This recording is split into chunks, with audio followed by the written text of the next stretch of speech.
Hare Krishna. Om Ajnanatimmirandasya Jnananjanashalakaya Chakshurunmilitam Yena Tasmai Shri Guruve Namaha. Shri Chaitanya Manobishtam Stapitam Yena Bhutale Swayam Rupa Kada Mayam Tadanti Swapadantikam Vandeham Shri Gurun Shri Utapatakamalам Shri Gurun Vaishnavam Shya Shri Rupam Sakrajadam Sahagana Raghunathanvitam Tam Sajivam Satvaitam Swavadudam Parijana Sahitam Krishna Chaitanya Devam Shri Radha Krishna Padan Sahagana Lalita Shri Vishakhanvitamscha He Krishna Karuna Sindhu Deenabandho Jagatpate Gopisha Gopika Kanta Radha Kanta Namoshrute Tapta Kanjana Gaurangi Radhe Vrindavaneshwari Vrishabhanushrute Devi Pranamami Hari Priye Vanjakalpatarubhyascha Kirpa Sindhu Bhaevacha Patitanam Pavanibhyo Vaishnavibhyo Namo Namaha Jai Shri Krishna Chaitanya Prabhu Nityananda Shri Advaita Gadadhara Shrivasadi Gaura Bhaktavrinda Hare Krishna Krishna Krishna Hare Hare Hare Rama Rama Rama Hare Hare Hare Krishna. Hare Krishna, Shashwin. Thank you very much for reciting the wonderful Mangalacharan. As we are waiting for Mataji to join in, let us start reading the verse. We are on Canto 2, Chapter 1. Chapter 1 is the first step in God realization. And today we are on text 26. Shashwin, are you able to read the text 26? Yes, Mataji. Hare Krishna. But we start with Om Namo Bhagavate. Om Namo Bhagavate Vasudevaya. Om Namo Bhagavate Vasudevaya. Om Namo Bhagavate Vasudevaya. Narayanam Namaskrityam Naram Chaiva Narottamam Devim Saraswatim Vyasam Tato Jayamudirayet Nashtaprayeshva Bhadreshu Nityam Bhagavata Sevaya Bhagavate Uttama Shlokir Bhaktir Bhavati Naistiki. Hare Krishna. Patalametaśya hi padamulam patanti parshni prapadera sattalam mahatalam visvasrijyotagulpao talatalam vaipurusasya jange. Hare Krishna. Hare Krishna, that is excellent. Maybe we can repeat after you. Shashwin, read the first line and then we repeat after you. You Patalam.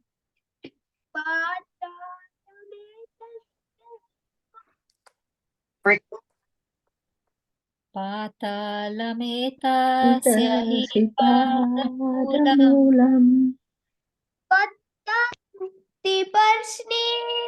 प्रपदे रसत्तलम् पत्तन्ति पार्ष्णे प्रपदे रसातलम् महातलम् विश्वसृज्योतगुल्पौ महातलं विश्वसृज्योत तालातलं वैपुरुषस्य Jange तालातलं वै पुरुषस्य Jange. Hare Krishna. Thank you very much, Very well Shashwin, done. Hare Krishna. Hare Krishna. Shashwin is our engine. He teaches us how to recite the shlokas. So thank you very much, Shashwin. Hare Krishna Mataji, Panchali Mataji. Dandavat Pranam. I'm so sorry I'm a bit late because time's changed. So I'm just kind of, although I'm working from home, but it's still kind of just finishing off work. So apologies about this. Not a problem, Mataji. We used the time well. We started reciting the shlokas and Shashwin led us through it. So thank you very much for making yourself available and rushing from work to join us. Thank you very much for giving me the opportunity to do the service. Thank you. Dandavat Pranam on behalf of everybody who have joined this group and are about to join. Mataji, we are reading the Srimad Bhagavatam. We are on Canto 2, Chapter 1. Chapter 1 is the first step in God realization. And today we are on text 26. Mataji, we have read the shloka and I hand over to you. You can tell us if you wanted us to read anything else. Hare Krishna. Thank you very much, Mataji. Thank you very much. Just give me a second for me to quickly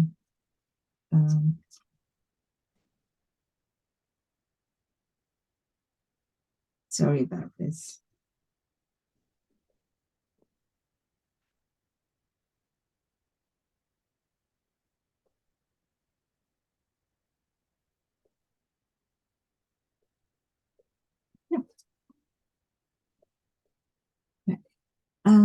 So thank you very much again for giving me the opportunity to serve Srimad Bhagavatam and to serve all of you. Whatever I'll be saying today is with the mercy of my Guru and all the devotees and all your blessings. And whatever mistakes I make, please do correct me because there are quite a few senior devotees. So if I do make any mistakes, please do correct me. We are doing Canto 2, Chapter 1, verse 26 today. Thank you very much, Mataji, for reading the verse. So we will quickly start. So I'll just say my prayers. Om Agyana Timarandhyasya Gyana Jana Shalakaya Chakshunamilitam Yena Tashme Sri Gurave Namah. Namo Vishnupadaya Krishna Pashta Bhutale Srimata Bhaktivedanta Swami Niti Namine Namaste Saraswati Deva Gauravani Pacharine Nirvishesha Srinivadi Pashyata Teshatarine Jai Sri Krishna Chaitanya Prabhu Shri Advaita Gadadhar Siva Sadi Gaur Bhaktavinda Hare Krishna Krishna Krishna Hare Hare Hare Ram Ram Hare Hare Om Namo Bhagavate Vasudevaya Om Namo Bhagavate Vasudevaya Om Namo Bhagavate Vasudevaya. Yes. So Canto 2, so far, we have seen that it is a canto where we have been talking about how Sukadeva Goswami is speaking to Parikshit Maharaj, and he talks to Parikshit Maharaj about the importance of God realization. So we've been going through various stages. We've seen how Sukadeva Goswami talks to Parikshit Maharaj about the importance of Atma Tattva, and then he talks about within the still in the topic around God realization, he talks about the importance of chanting, and then we see how Parikshit Maharaj is speaking about how to control the mind effectively, whether it's and how it is important that,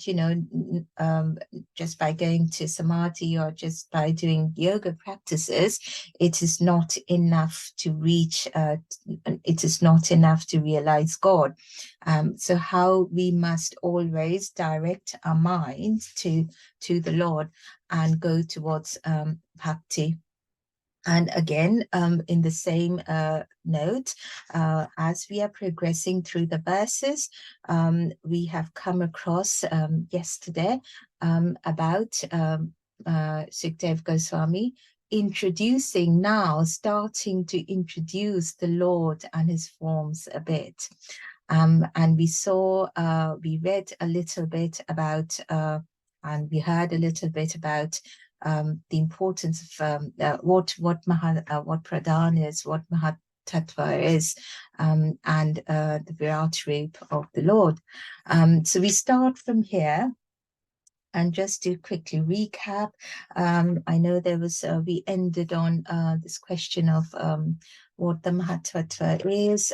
So again, as Prabhuji was explaining it yesterday, it is a very, very technical topic, and we will learn more about the Mahat Tattva in Canto 3. But just for doing these verses, just recapping in very, very simple form, because we are talking about the three modes of nature, and we will be talking about the three modes of nature in continuation from yesterday's verse again. So we understand in very, very simple form that the three modes of nature, who's the gross material nature, which comes from the Lord, and that is the external energy of the Lord. That gross material nature, within it contains the three modes, of goodness, passion, and ignorance. However, we can compare this to different stages. So say, for example, we talk about a girl who's a 5-year-old, and this was an example one of the Prabhujis was giving, again in very simple form. I mean, I'm not going into what Prabhuji was mentioning. He explained it in a much better way, and apologies if I'm not able to explain it properly. So he said, we can say that there's a 5-year-old girl, and there is an 18-year-old girl, and there is a 18-year-old woman, or a 28-year-old woman. Now, as the 5-year-old child or a 5-year-old girl, we can say that form of the girl to be Pradhan. Why? Because the material energy, the gross material energy, which emanates from Karanadaksha Vishnu, Mahavishnu, and it stays in that, it stays in that Pradhan form in its unmanifested form, or rather it stays in a bit of an equilibrium, in peace, okay, or in a dormant or neutral state, just like in a 5-year-old child who has the capacity of becoming a mother later, of giving birth later, but at 5-year-old, that capacity of becoming a mother is in its dormant state. So in the Pradhan form, all the material energies, they are in their dormant state, in an form of, in a state of peace, in an equilibrium. Now, when that form is not, so obviously it's not active. Now, when that form ripens a bit, okay, it becomes Mahatvatva. So going on to the next stage of, when the girl becomes a woman and has the capacity of giving birth. Now, how does the Pradhan comes to that ripened state? It comes to the ripened state when the Lord injects the form, the Pradhan form, with something. And as soon as that something is injected, that form of equilibrium is agitated. Okay, now what is it that the Lord injects the pradhan form? So the Lord injects the pradhan form again in various stages, but to make it to say it very quickly and in one sentence, it injects the pradhan form with kala, which is time. Also injects it with the atma, the jiva, the behavior and the nature of the various, the jivas that exist. So the Lord glances at pradhan, doesn't touch it, the Lord does not touch the material gross energy at all. He just glances, just as you find a magnet, it can attract things to him, but it never touches it, but it can still attract, or it can still, send out its waves. So the Lord glances, agitates the pradhan, injects time into it, or kala, and then that agitates the Mahatvata, which later becomes Prakriti, of course, but we'll go into all of those details later in Canto 3. But it is when the Mahatvata is injected with Kala, just like a father injects semen into a mother's womb. Similarly, when the pradhan is injected with these things, then the pradhan becomes agitated and it becomes Mahatvatva, and then there's the Prakriti form as well, and that is when these three modes of nature becomes imbalanced, and then through those three modes of nature, or using those three modes of nature, which might there are different strands to it. You can have the Gyan strand, which becomes more of Mahatvata. You can have where there is more of Rajaguna, that can get into the Kriya strand, or you have the Ahankar. So there are different strands. We are not going into it at all today. So, but this is with these, as soon as this is agitated, that is where Brahma, they form different blocks. And Lord Brahma starts using these and uses them for the secondary creation. Obviously, this is a very, very short form of saying things. There are more middle processes in them. But just for today's verse, and just as a continuation of yesterday's verse, all we need to understand is that pradhan is the unmanifested form of the three modes of nature. When the Lord glances at it and injects it with kala, and then again with behavior and kriya, then it becomes Mahatvata, and it becomes agitated, and then goes on to we come into Prakriti as well. And then we talked about the Virat Roop of the Lord, and I remember there was a question around is there any difference between the Virat Roop and the Vishwaroop of the form of the Lord, and we see in chapter 11 of the Bhagavad Gita, the Lord shows the Vishwaroop to Arjuna. Now, again, we have to understand that the Lord is one. And in his original form, the Lord is two-handed and a cowherd boy in Golok Vrindavan. But because the energies and the types and the forms and the Lord himself is unlimited, there are unlimited ways in which he can display his form as well. So the Vishwaroop that he showed to Arjuna, when Arjuna was, lamenting a bit about, what's going to happen to these soldiers, and the Lord wanted to show him that, everything comes from him and everything returns to him.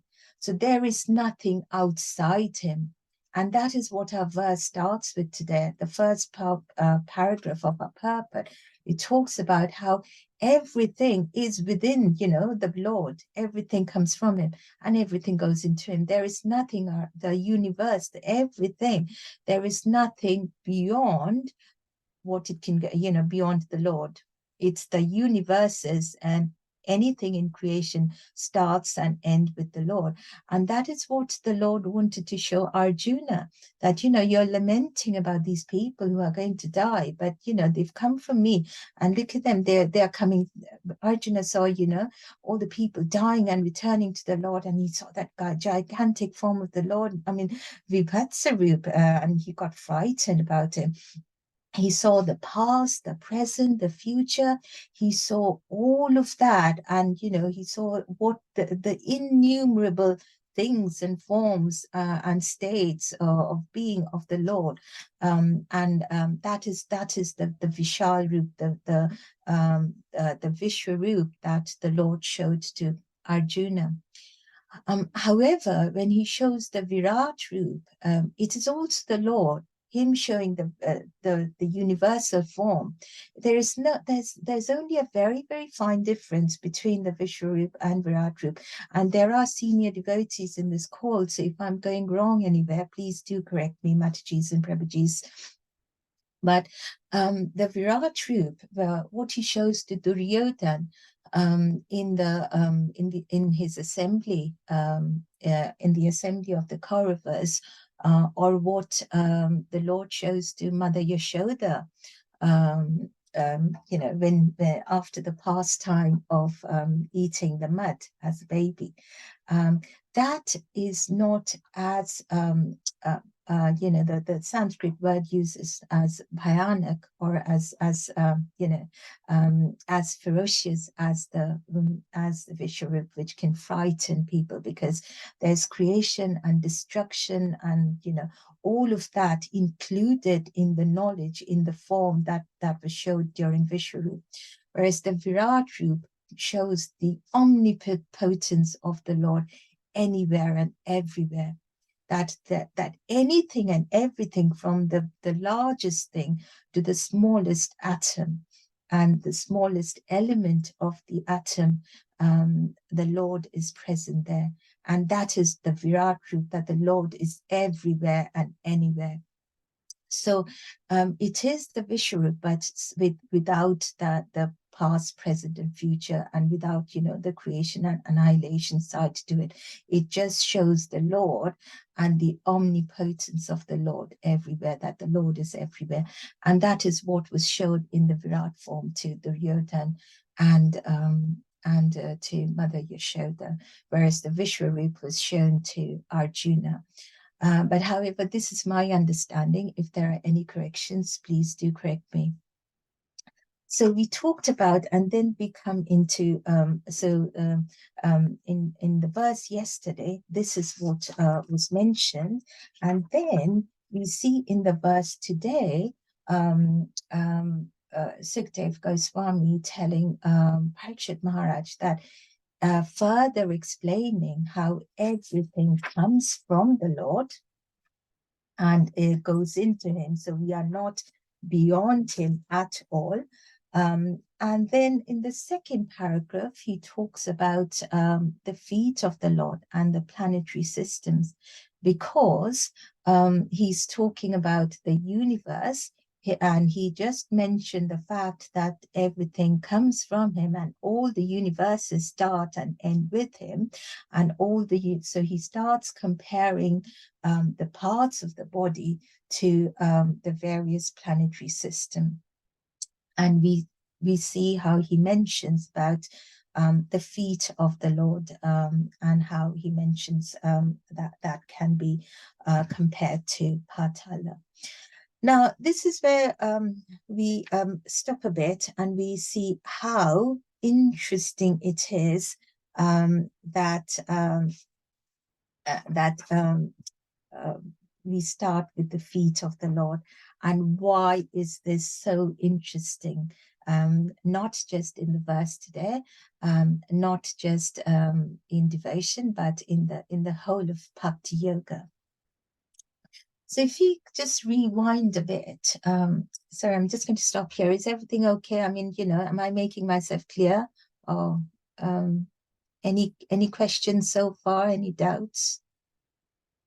Yes, Mataji? Hare Krishna Mataji, you are good. Please keep going. Thank you. Okay, Mataji, thank you. Sorry, because it's very technical, so I'm just going to stop a bit. So let's rewind a bit, and then we kind of understand that, yes, we are, this is a canto on God realization. So we are talking, and when we talk about God realization, what we basically mean is bhakti, or the love for God. If we kind of rewind and try to reflect on the fact that what really are the things that are talked about in the Srimad Bhagavatam, and if I just say randomly, if there are 3 or 4 or 5 topics in Srimad Bhagavatam, what are the things? So one is definitely God, the Lord, and the Lord is the center of it. But we also talk about the jiva or the bhakta. We talk about devotion or bhakti. Then we talk about the speaker who is talking about the bhakta and bhakti.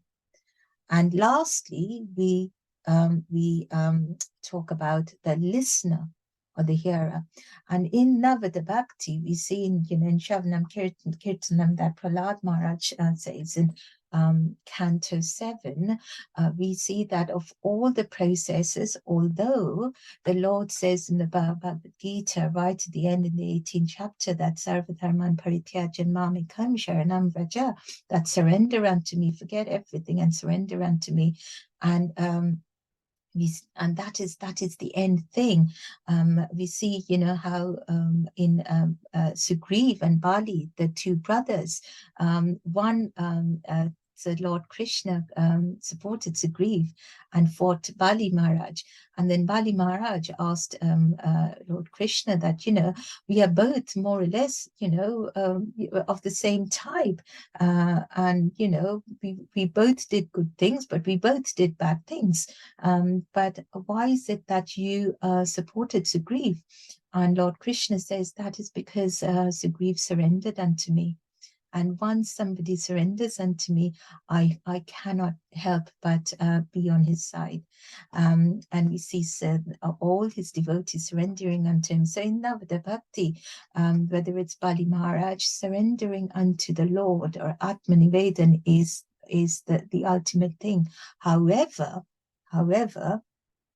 the importance of Shavanam and Kirtanam is repeatedly and over it is told to us, and it is given importance. And no better and no higher and no greater way of giving these 2 ways of bhakti more importance can be done, but giving us the whole of Srimad Bhagavatam through the listener Parikshit Maharaj and the speaker Sukdev Goswami. So we see how important the speaker and the hearer or the listener is, and how important Shavanam and Kirtanam is. And so this is where we kind of ponder that, okay, so we have been learning about bhakti so far. We've learned about surrendering. We are learning about how important it is to hear and to listen. And then the Lord, and then Sukdev Goswami, very nicely through this canto, he's talked about bhakti, he's talked about listening and hearing, kirtan, shravanam and kirtanam, through chanting and the mind, associate the mind here properly, give it to Krishna. And now he's channeled us towards the 3 modes of nature, the material modes of nature, and how that is important as well. So Kapi, we hear in Canto, is it Canto 4 probably, correct me if I'm wrong, I think Canto 4, where Kapil Muni tells his mother Devahuti that bhakti bhakti is actually free. It's free from the modes of nature. But because a bhakta or the devotee may be under the three modes, it can be diluted. And unless every part of the body is dedicated to serve the Lord, the jiva continues to remain under these three modes. Okay? So we see how the three modes of nature that was mentioned in the verse yesterday and continued today, how much they control bhakti, and how much Sukdev Goswami is warning Parikshit Maharaj not to be under the control of these three modes. And he says that the peasants have realized this. They will understand that the form of the Lord, the universal form of the Lord, and then they will understand that the Patal Loka, or the lowest planetary system in our universe, in our 14 planetary system, the lowest one, which is Patala, it is the bottom of the feet of the universal Lord, or the universal form of the Lord. Okay, and that is where the verse ponders on, the feet of the Lord. And we kind of say, why start with the feet of the Lord? Now, and that is where we need to question ourselves that, you know, why did Sukdev Goswami start describing the Lord with his feet? Okay, so it begins from the bottom of the bottom, because the devotion, the line of devotion, or rather devotion, should begin from the Lord's feet. Okay, so the Supreme Personality of Godhead is always approached through his lotus feet, or, you know, worship against lotus feet. When we go to the temple, we first take darshan of his lotus feet, and then we go up. Even Sakunti Maharani, she didn't even want to look up. She, you know, and she just wanted to look at the Lord's feet. And, you know, but then the Lord said, you know, you're my aunt. Yes, you're my devotee, but you're also my aunt. So, you know, you can look up. But it's so much importance is given to the feet as the start of devotion. So we look at the Lord by starting by looking at his feet and offering our prayers to the feet. And this is a sign of humility. Okay, because we need to be humble when we are doing bhakti. We take the humble position. I mean, of course, there is absolutely zero difference between the hands of the Lord, or the feet of the Lord, the belly of the Lord, or the face of the Lord. Everything is transcendental. Okay, everything is on an absolute platform, but the devotee must go or approach devotion and approach the Lord with humility and with this subservient attitude of a service attitude. And I mean, Lord Chaitanya, he said, you know, he prayed Tava Pada Pankaja, Pada Tava, your feet. It's the lotus feet. And he says that he could just be a Pada Duli, or just be a speck of dust, or a particle of dust in the lotus feet of the Lord. And he says that the lotus feet of the Lord is our only shelter. That is what provides us the shelter. We see the goddess of fortune, goddess Lakshmi, she's always massaging the lotus feet of the Lord. And why is that so? Because that is the universal shelter of every single being on this, or entity in the whole of creation, in whichever universe we are in, or whichever form we are in. And the pure devotees, they are described as bumblebees who actually acquire nectar or honey from the that flows from the lotus feet of the Lord.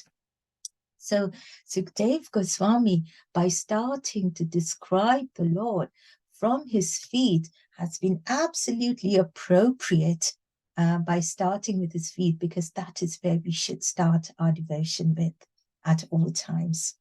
And then he goes on to the planetary system. Each planet, you know, one after the other, they are I mean, they are arranged as, but you were saying it's in each universe, they have an egg-shaped form. And as we have seen in the various images as well, so there are the 7 higher planets and the 7 lower planets. And I think I touched upon this in one of my previous sessions about about the 14 planetary systems, but I can go through that very, very quickly again. Just let me go back to my notes. Yes. So we have, there are 3 divisions of the material world. So there's the Urdhva Loka, or the higher planets. There's the Madhya Loka, or the middle planets, and the Adha Loka, or the lower planets. And then beyond and below the Adha Loka, below the lower planets, you have the hellish planets. And the hellish planets, or in Sanskrit as it is called Naraka, or Narak, that is where the sinners are taken, the souls who have sinned, they are taken to give to be given punishment. And there are various there are various notions around how many hellish planets there are. I mean, some say there are 21 hellish planets, some say there are 28 hellish planets, but you know, some Shastras say there are hundreds and thousands of such hellish planets. So we need to study a bit more to arrive at the right number of hellish planets, but they exist below the lower planets. And so the 14 planetary systems, it's obviously right on top, you have Satyaloka, that is inhabited by Brahma. Then you have Tapaloka, inhabited by the 4 Kumaras. Then Janaloka, which is inhabited by the great sages. Maharloka, where you also have, you know, the sages or great personalities. You have Swarloka, Purvaloka, Bhurloka, which consists of the earthly planets. And then below that, you have Atala, Vitala, Sutala, Talatala, Mahatala, Rasatala, and Patala. Okay, so we have been mentioned about the Patala, the Rasatala, and the Mahatala today, starting right from the bottom.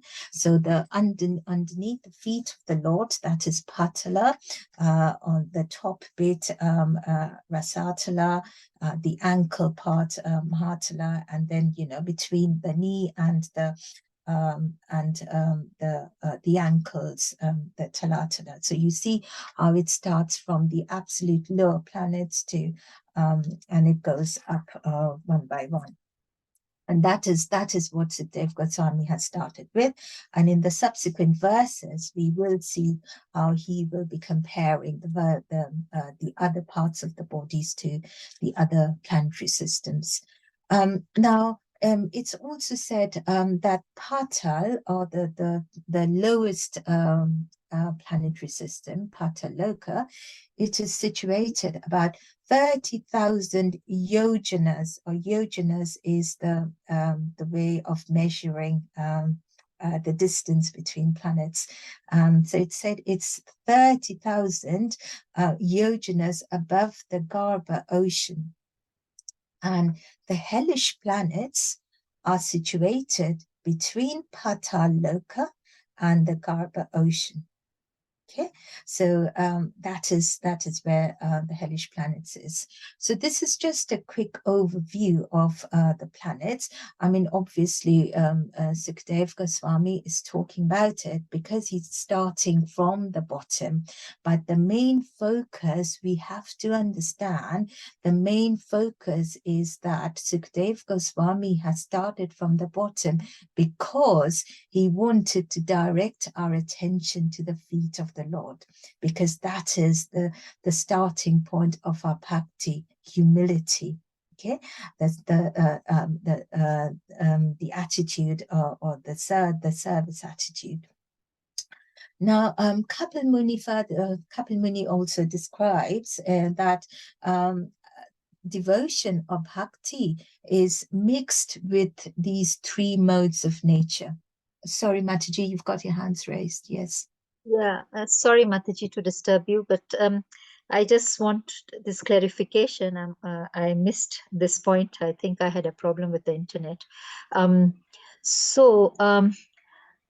Patala is in the lower planets, and It's below. lowest planetary system, yes. So is it hellish planets? Because you said hellish planets were the lowest. So the hellish planets are under Patal Loka. Okay, so the Lord's feet starts from Patala, not the hellish planets. Not the hellish planets, no. Okay, So, thank you for the clarification. yes. Thank you very much. Yes, yes, Prabhuji, thank you very much. Yes, I was, because when I was doing my research, I mean, somewhere I found there were 21 hellish planets, somewhere it said 28, and then somewhere it said hundreds and thousands. So, so thank you again for clarifying that. Yes. Yes, yeah. Okay. So the hellish planets, they are situated between Pataloka and the Garba Ocean. Now, Kapil Muni says that, going back to the three modes of nature, that when we are talking about devotion, yes, this is the mood. We need to be in the mood of servitude. However, because of the three modes of nature, the pure attitude of service is often missed. We have, if devotion is mixed with the tamagun, we have people getting angry with no reason, or envious of other devotees, or people being in ignorance, only a tiny bit of devotion, and then they think they know everything. We have devotion in Rajagun, or in the mode of passion, where many of the devotees, they want things in return. Sorry, okay, Lord, I'm going to you. I'm doing so much of devotion, and I want so and so things in return. So there is always that give and take thing, and this is a mood which is completely different from Krishna. It's called Pritak Bhava. Pritak, different, Bhava, mood. So this kind of Pritak Bhava should not be dumped onto pure devotion at all. And by talking about the feet of the Lord, this is constantly, we need to come back to this point. It has to be with humility. Devotion has to be with humility. It cannot be in a different mood to anything but humility. Even in Satyagun, even people in the mood of goodness, in the mode of goodness, we can see devotees sometimes they can get very proud that I have achieved so much, or I'm a great devotee. It can actually deviate them from the true path of devotion.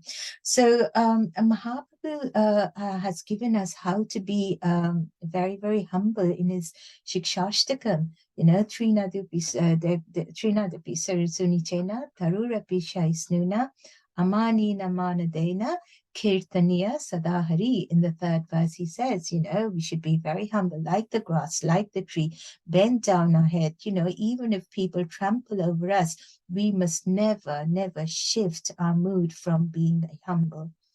From the mood of serving the Lord, and he tells in the fourth verse that na janam na dhanam na dhanam na janam na sundarin. What's the middle word? I forget. He says, I don't want riches. I don't want good-looking people as partners. All I want is yes, Indulekha Mataji, what's the middle word? Na dhanam, na janam, na sundarim. Na janam, na sundarim, na kavitam, va jagadisha vamaye, mama janmani janmanishware, bhavatad bhaktya hai. Yes, yeah, thank you very much. Thank you very much. Yes. And then in the 8th verse, he says, the Lord, you can treat me any way you like. You can just treat me any way you like. But I'm not going to, I'm not going to say anything. I'm still going to remain a humble servant of the Lord. And that defeated, this is the humility that defeated even Uddhava. When he went to Vrindavan, he thought he was going there because Uddhava, he is he approached bhakti with gyan, whereas the Vrajavasis, they approached bhakti with pure love. So when Uddhava went and wanted to talk to them about, the gyan, oh, the Lord is the Lord, he's not just your Lord, he's everybody's Lord, so you just worship with him. Radharani says, my mind, my heart, my soul, my everything is with Krishna. So you are now asking me to think of the Lord as the Lord of the universal Lord. I would require another mind for it. I would require another heart for it and another soul for it. Are you going to give that to me? Because I have only one heart and one mind, one soul, and everything in me belongs to Lord Krishna, and I cannot think of him in any other way. And he sees the same thing repeated in different ways in all the Vrajavasis.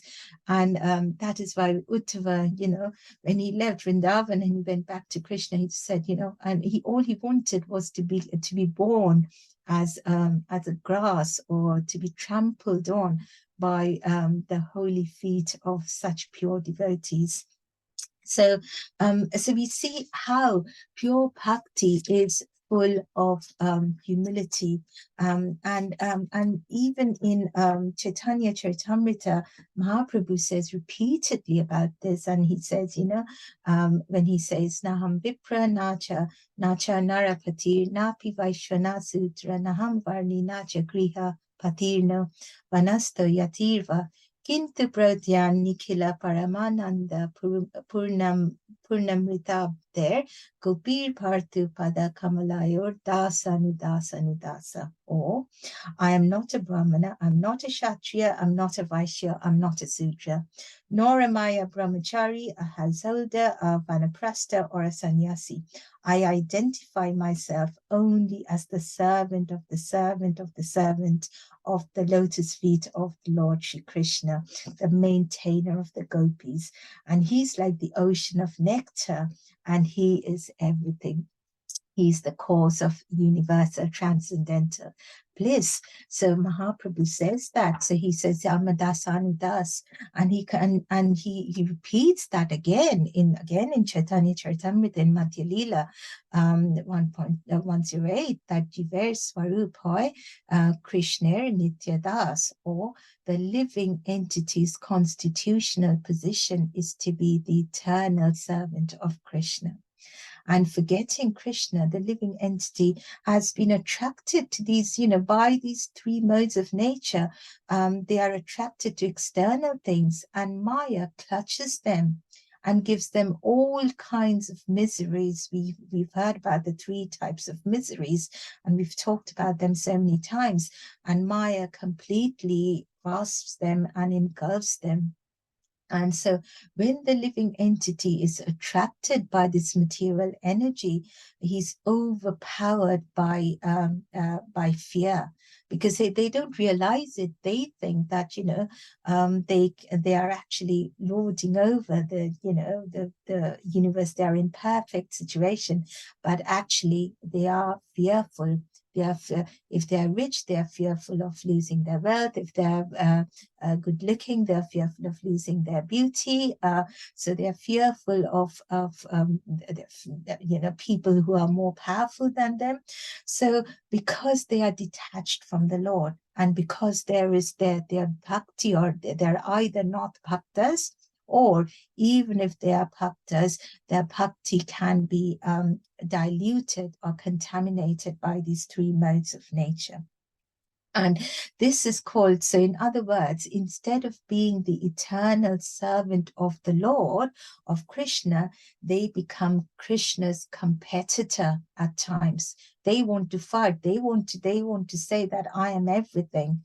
And by saying that, or even thinking that I am everything and I can win over this situation by myself with my strength, they actually want to become Krishna's competitor, and it is called Viparjaya Smriti. Okay, to become Krishna's competitor, or to someone who thinks that he can do everything. But Sukhdev Goswami again says that this is not what we want. We want to start from the feet. We want to be pure devotees of the Lord, and we want to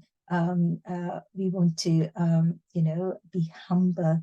And he again directs our minds to the fact that in the first verse, in the first paragraph, and a bit in the second paragraph of the purport, that nothing exists outside of the Lord, and nothing exists beyond the Lord. All of us, all the planets, everything is included in the Lord. The Lord is not touched by these material energy. The Lord gives everything. The material energy emanates from the Lord. As we know, the Lord has the spiritual energy, the internal energy, the external energy, and tatastha energy, or the marginal energy, or that we jivas have. But the Lord stays aloof. The Lord is able to stay aloof from all of that. So the Lord is not affected by these three modes of nature, but that does not mean that we should forget the fact that as soon as we are in this material world, whichever planetary system we are in, okay, right to Satyaloka, where Brahma lives, where there is Jiva, unless and until we enter into the spiritual world, we are under these three modes of nature. And with that, and as soon as we are under these modes of nature, bhakti becomes contaminated. And we really, really have to be very, very careful about this. So what we need to remember from this, in conclusion, is that the Lord is not limited. The few points coming out from the verse today, the Lord is not limited. The Lord has a Virat form, or a Vishwarup form, a universal form. Okay. However, the Lord, the three modes of nature are part of the gross material energy that comes from the Lord. However, the Lord is beyond that. The Lord is not affected by that. We are also taught about how we should approach bhakti from the feet of the Lord. And that is the reason Sukhdev Goswami starts by comparing the feet of the Lord with the lowest planetary system. Now, we have to understand that even the lower planetary systems, although they are lower planetary system because the people are more and more engaged in sense gratification, that does not necessarily mean that they are completely devoid of opulence. We have read in the past of Nagaloka, which is full of, riches. These planetary system, the lower planetary systems, some of them are very, very opulent.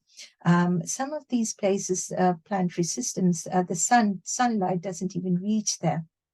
But, like in Nagaloka, we read, they have jewels, very, very luminous jewels that light up the whole planet. And jivas, or living entities in these planetary systems, they are so forgetful of the Lord because they are so engrossed in their, in their sense gratification. They don't even realize until the time of annihilation that how badly situated they were in forgetting the Lord.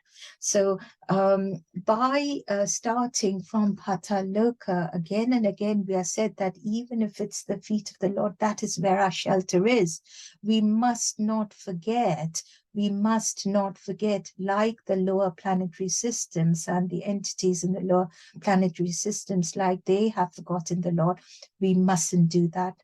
We must remember the great and the huge importance of the lotus feet of the Lord, because that is where our shelter is.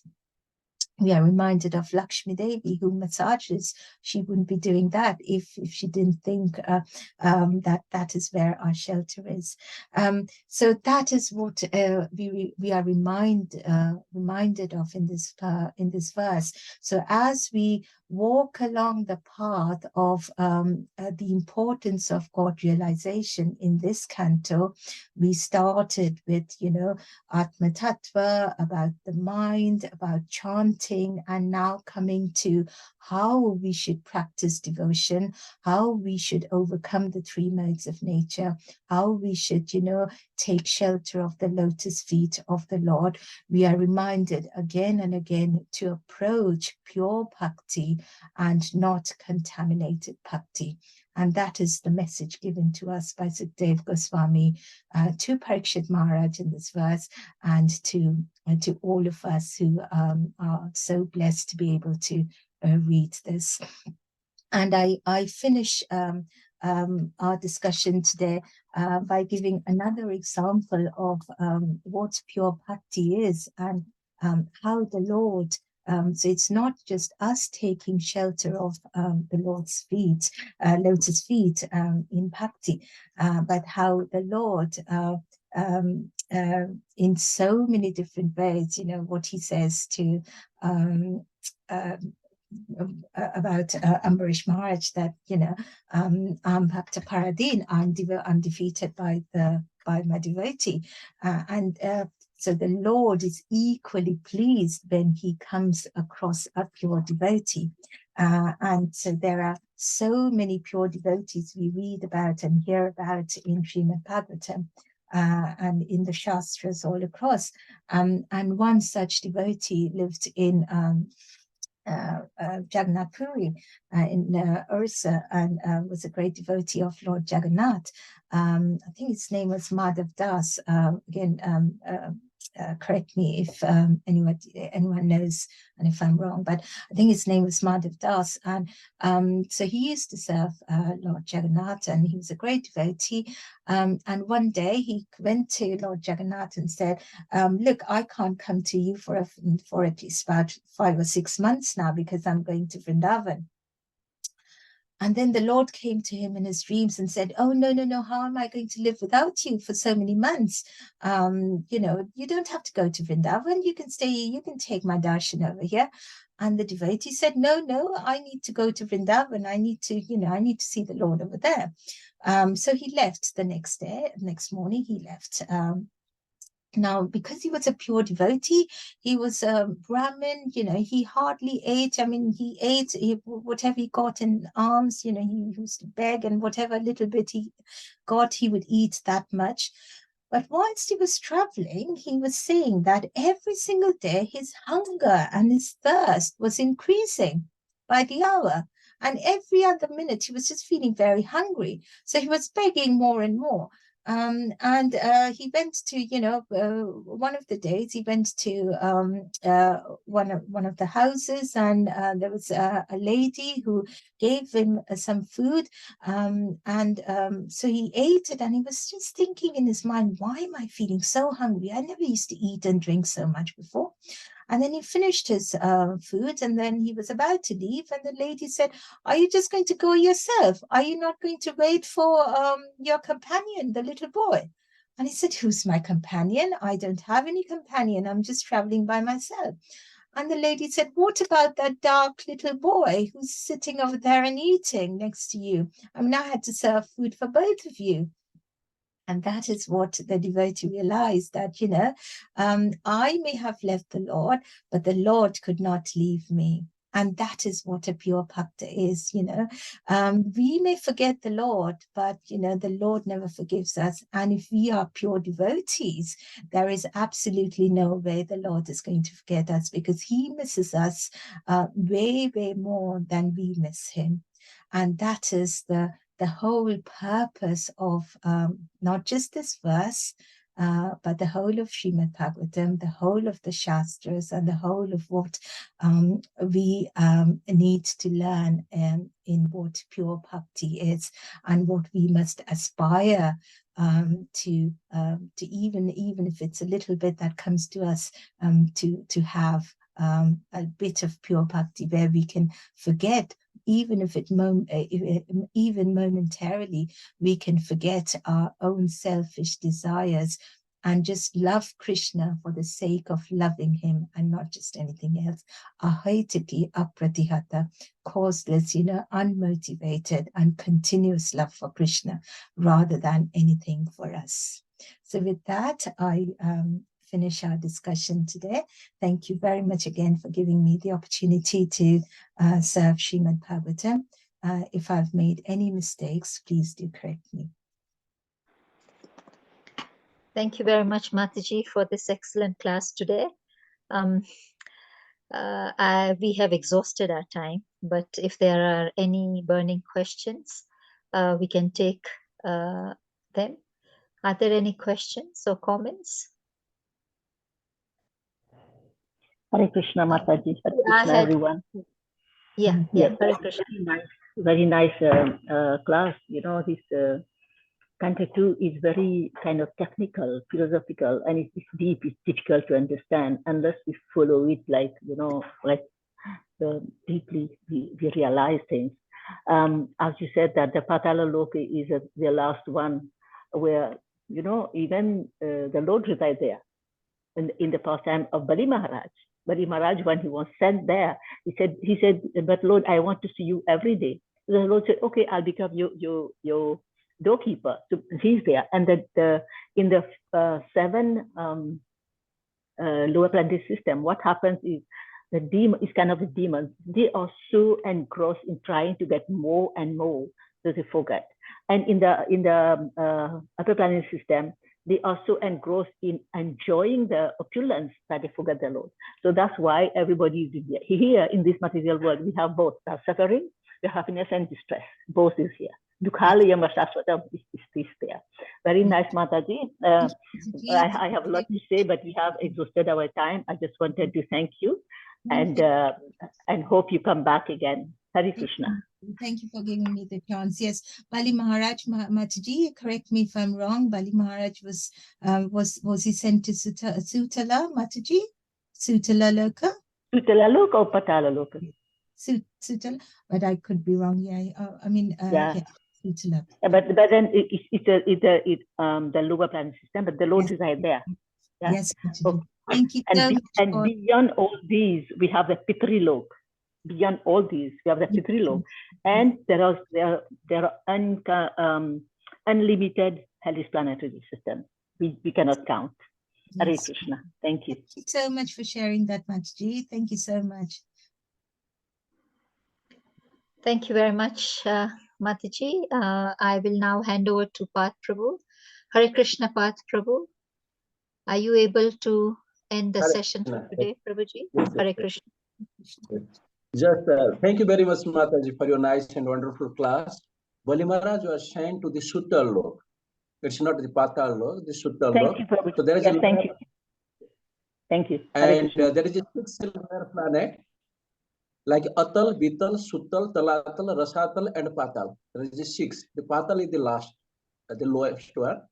And Bali Maharaj is not going to last the Suttal Lok. Thank you very much. And this is like already Mataji told in the Lekha Mataji, this is a technical topic, the creation of the universe. Like it's so difficult to understand, but we can just follow the Prabhupada's purport simply, not speculating so that it is easy. After 3 times, 4 times, or 5 times, then we can understand. Like in Bhagavad Gita, the Prakriti and the Purusha Yoga, this is very difficult to understand. And everybody is supposed to skip that chapter, then going to 15th chapter, not that one. Similarly, I also, when I was reading, then I'm not touching to the 2nd canto. It is too difficult to understand. But we can just read the Prabhupada purport, then we can understand easily. Thank you very much, Mataji. Hare Krishna. Also, thanks to all of the devotees who are joining here. I request everyone, please unmute yourself and chant Hare Krishna mantra for glorification of our grace, Panchali Mataji. Please join. Hare Krishna, Hare Krishna, Krishna Krishna, Hare Hare, Hare Rama, Rama Rama, Hare Hare. Vancha Kalpatarubhyascha, Kipa Sandhu Bhai Vacha Patitanam Chitanam Pavanebhyo Vaishnavebhyo Namaha. Srila Prabhupada ki jai. Jai. Grace Panchali Mataji ki jai. Jai. Thank you Hare very Bol, much Hare again, Prabhutis and Mataji's, for giving me the Hare opportunity Krishna. to serve all of you and serve Srimad Bhakti. Hare Krishna. Hare Krishna. Krishna. Thank you so much for an excellent class. Hare Krishna.